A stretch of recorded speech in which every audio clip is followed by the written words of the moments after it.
Good day once again, Unova. Welcome to our 11th episode of our first series on the JAMB syllabus. Now, we've been discussing on the first topic, living organisms, and we are in the 11th part of this first series, which is plant and animal cells. Now, the JAMB syllabus requires that you know the differences between plant and animal cells, so that whenever you are presented with questions, MCQs on them, you'll be able to identify the correct answers and click appropriate. But before we dive right in, do well to subscribe to our channel and hit on the notification bell below so that when we drop content like this, you get notified. Alright, good. Let's get right in, new novas. Now, we are going to be exploring the differences between these two cells. Let's start with the identification of this cell. This right here is a plant cell. It's a plant cell, and one of the first things you can easily note to identify that is their shape. And you can see that this is more like rectangular shape, and then we have this which is more spherical or irregular shape. So here now we can quickly identify it as our animal cell. Having done that now, we can dive right into identifying the structures that are present within the animal cell and the plant cell. And while I do so, I will be noting some of the major differences that you can observe from this. We've already explored one of the differences, which is about the shape. We've been able to explore on the shape, and we said that for the plant cell, we said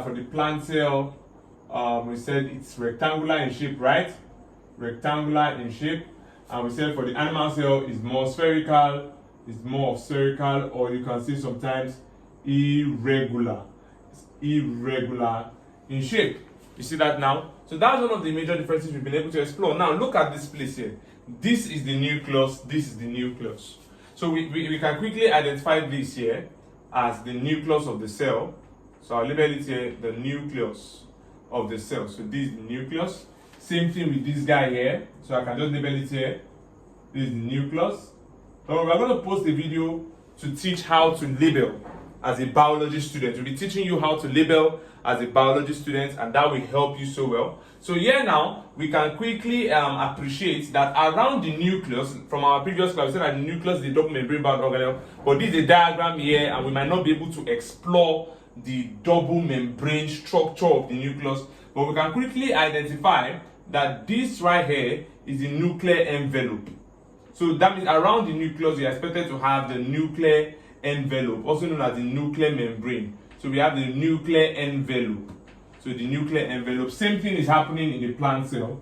Same thing is happening in the plant cell. We have the nuclear envelope. The nuclear envelope. So yeah, one thing I want you to quickly take in count here is that the nucleus is located in the plant cell at the side, closer to the membranes, that's closer to the cell membrane. But in animal cell, the nucleus is more centralized.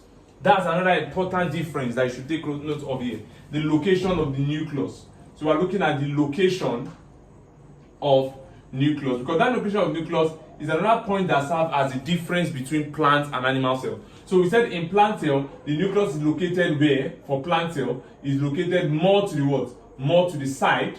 And while in animal cell is located where? Is located more central. So we say it is centralized. Are we getting the concept here now? So another thing we want to take note of here is that these guys that are surrounding the nucleus, are called the rough endoplasmic reticulum. And we have that also happening here. Rough endoplasmic reticulum. Are you seeing that now? Good. Now, within the nucleus, in both animal and plant cell, you see, as we are stating the differences, you can see that there are similarities as well. Now, in both plant and animal cell, we can appreciate the presence of a nucleolus. This red pigment here is a nucleolus. So, the dark pigmentation that is located within the nucleus is what we refer to as the what? As the nucleolus. And you can see that also happening here or present here in the plant cell, the nucleolus. And remember, we said it that the nucleolus is responsible for what?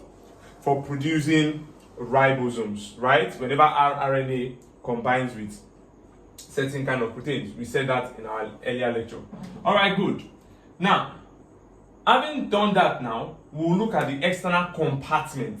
Let's look at the external compartment. In this one here, you can see that there's a double layer. I can easily identify this one here as the cell wall, and identify the second layer here as the cell membrane. So we have both a cell wall and a cell membrane. But in animal cell here, you don't see any double membrane structure. It's just a single membrane. And that single membrane there, you have it there, you call it the cell membrane.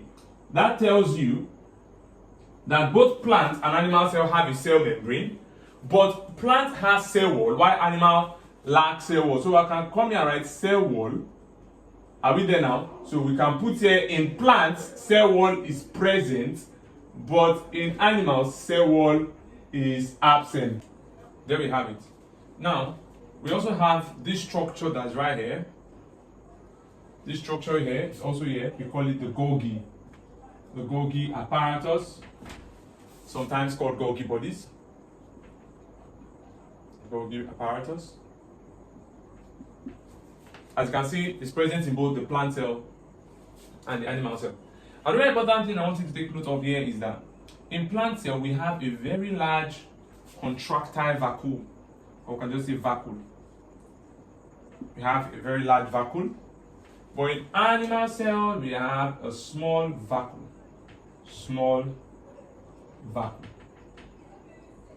And then now, and one thing I need to know is that in some animal cells, what you have is small vacuoles that are numerous.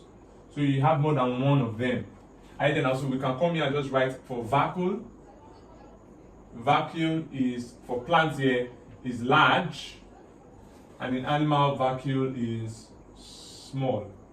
And then now, you can put numerous, small, and sometimes numerous. Okay, now let's look inside the vacuole. Inside the vacuole, you have this guy and this guy that are here, major constituents of the vacuole. And then now we have this guy and this guy that are there, which are major constituents of the vacuole. This guy here is called Druce crystal. Why this guy here, let me bring him here. Why that guy here is called the rapid crystal. Yes. Now, this Druce crystal and rapid crystal, are both made up of oxalates. They are both made up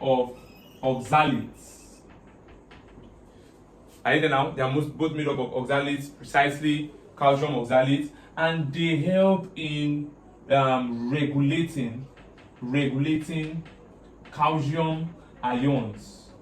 In the cytoplasm. So they help in regulating calcium ions. So they can remove them when they are merged or receive calcium ion. They are made up of calcium oxalates by constituents. So this guy here, that's the rapid, is usually the one that is more sharpened and long, while the Druce crystal is spherical with spine-like structures all surrounding it. So that's what you have in that case. Here now we talked about the rough endoplasmic reticulum. We also have the smooth endoplasmic reticulum. So we have the smooth ER, which we also have present in the plant cell, animal cell, sorry. I didn't include that, let me just put that now. So we have that here, the smooth endoplasmic reticulum. Alright, good there. So right here we have a structure here, this red structure present in both of them. We'll call it the mitochondria. Let me just write it this way here. The mitochondria. So we have the mitochondria here. So we have the mitochondria of the cell, and there you can see there is present in both of them. So that's also a similarity. Now there's this guy here. I'm going to put this guy here. We call it lysosome. The lysosome. So when looking at it, you can easily note that lysosome is absent, or let me just use the word, is rare in plants but present in animal cell. You see that now? It's rare in plants but present in animal cell. Good. So this is another structure again that serves as a major difference. This structure that is here. We get it now. We call it the amyloplast. The amyloplast is a type of plastid. Either now is a type of plastid. When you hear the word plastid. So what are plastids? You understand now? The major constituent of this type of plastid here, this amyloplast, they are usually non-pigmented kind of plastid. Are you getting now? And they perform the major function of doing what? Of storing starch. Are you there now? So this amyloplast, its major function is to store starch.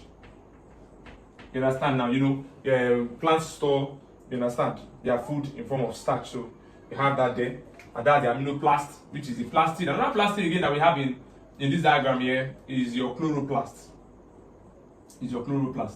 Now, usually, whenever the amyloplast is exposed to light, whenever amyloplast is exposed to sunlight for a long period of time, it can get converted into a chloroplast. But chloroplasts on their own, you know that chloroplasts contain chlorophyll, right? Which is for photosynthesis, so it is chloroplast. And that's another difference there, because animal cells do not have chloroplast. So you can come here and just write chloroplast.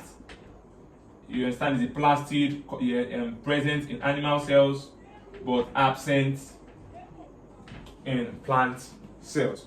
So you see that now. So we've talked about the lysosome, which is rare in plants but present in animals. We talk about chloroplast and even amyloplast. You understand the same for amyloplast, right? Also amyloplast is present in plants but absent in animal cell. Alright, good. Another guy again that we've talked about the rough and smooth endoplasmic reticulum here. Yeah, another thing we won't talk about there is the fact that this matrix within the cell is called the cytoplasm. It's called the cytoplasm, and it's also present there in this guy. Cytoplasm, all cells have cytoplasm, right? So that's the cytoplasm of the cell. So finally, one more structure I want to leave very quickly before we call it to a close for this concept is this guy here. We call it the pinocystic vesicle. We call it the pinocystic vesicle. The pinocystic vesicle. So basically, the pinocystic vesicle is usually present in animal cell. It's for feeding during when the cell is trying to take in extracellular fluid into the cytoplasm. Are you getting now? So they form this vesicle. So pinocystic vesicle forms whenever the cell or the animal cell wants to carry out what we call pinocytosis. It's different from phagocytosis. I don't know. Pinocytosis is more like drinking. That's why I said whenever you want to take in extracellular fluid from the extracellular compartment will enter into the pinocystic vesicle. So the pinocystic vesicle is formed by the invignation of the cell membrane. Very important. The pinocystic vesicle is formed by the what? It's formed whenever there is an invignation of the what? Of the cell membrane. Are we together now? It's good. It's for pinocytosis. So good. One last thing I'll talk about, and that also serves as a major difference. I can come here and write pinocytosis. Let me just quickly erase this one here. Pinocystic vesicle.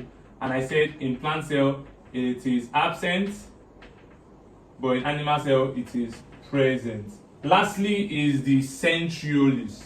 The centriole. And people get confused whenever they come to this concept of centriole and centrosome. Centriole and centrosome are similar. Centrosome is just a pair of centriole. Are you there now? So this is a centriole here. It's a centriole made up of microtubules. Very important thing. Made up of microtubules. So here you have the centriole. Let me just bring it down here. The centriole.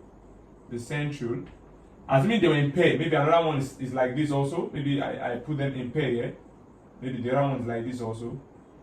You get that now? Maybe we had them like this.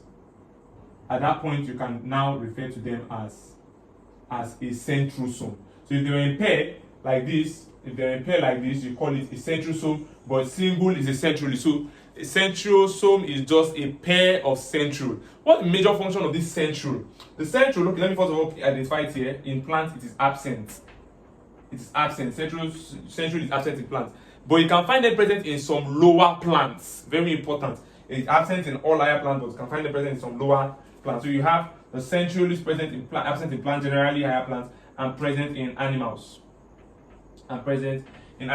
Now, what the major function of this centriole is? It takes part in cell division. During that period when there is formation of mitotic spindle fibers, it is actually the centrosome that aids, as when I say centrosome, a pair of centrioles that aid in the formation of that mitotic spindle fiber. So it's the site for the organization of the mitotic spindle fiber. So when you hear centralis or centrosome, that's centralis, or you hear centrosome, understand that they are just bundles of microtubules. They are bundles of microtubules, right? That perform the major function of what? They contribute in cell division. They contribute in cell division. Are you there now? By doing what? By organizing the what? The mitotic spindle fibers. Those spindle fibers that will be at opposite pole that we now later, the fibers will attach and cause an alignment of the chromosomes. Are you getting now at the equatorial plate before there is this pulling during the metaphase stage at the centromere? Are you there now? So that's very important for you to take it up. They have the microtubules which we have cell division. Are you there now? By organizing the what? The mitotic spindle fibers. Good. And there we have it, as we have concluded the 11th episode of our first series in Living Things from the JAMB curriculum. So stay well and stay tuned. Do not forget to subscribe and also click on the notification bell below. So whenever we drop content like this, you will be informed. Also, please do well to ask questions in the comment section and we'll respond via videos or theoretical content.